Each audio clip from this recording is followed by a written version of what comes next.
98 பாற்குட அபிஷேக தொடர் இடம்பெற்ற ஆதிலிங்கேஸ்வர பெருமானின் மண்டலாபிஷேக நிறைவு பக்திபூர்வமாக இடம்பெற்றது.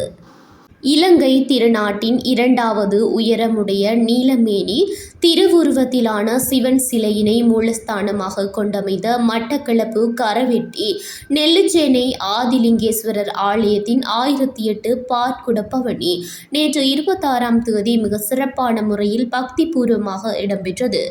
வவுணதீவு மங்கிக்கட்டு பிள்ளையார் ஆலயத்தில் இருந்து ஆண்களும் பெண்களுமாக 1008 பாற்குடங்களை சிரசினில் ஏந்தி ஆதிலிங்கேஸ்வரர் ஆலயத்தை வந்தடைந்ததனை தொடர்ந்து மூலவரான 7 அடி உயரம் கொண்ட ஆதிலிங்கேஸ்வர பெருமானுக்கு 108 சங்காபிஷேகமும் பக்தர்களால் பாற்குட பவனியாக எடுத்து வரப்பட்ட 1008 பாற்குடங்களினால் பாலாபிஷேகமும் இடம்பெற்றது.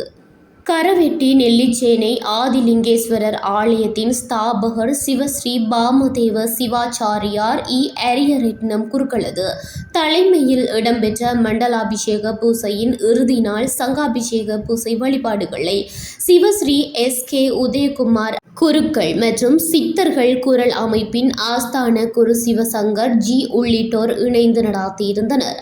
ஆதிலிங்கேஸ்வரர் ஆலயத்தின் ஸ்தாபகர் சிவஸ்ரீ பாமதேவ சிவாச்சாரியார் அரியரட்னம் குருக்களது 10 வருட உழைப்பினால் குறித்த சிவன் ஆலயம் நிர்மாணிக்கப்பட்டு தேசத்து கோயிலாக 15 பேர் அறங்காவலர் சபையினராக நியமிக்கப்பட்டு ஆலய பராமரிப்புகள் இடம்பெற்று வருவதுடன் குறித்த சிவன் சிலை 3.5 வருடங்களாக இலங்கையைச் சேர்ந்த சிற்ப கலைஞரினால் நிர்மாணிக்கப்பட்டுள்ளதுடன் குறித்த சிவன் ஆலயமானது 35 அடி சிவன் சிலையுடன் ஸ்தாபகர் சிவஸ்ரீ பாமதேவ சிவாச்சாரியார் அரியரட்னம் குருக்களது 31 வருட கனவாக நிறைவேறியுள்ளது.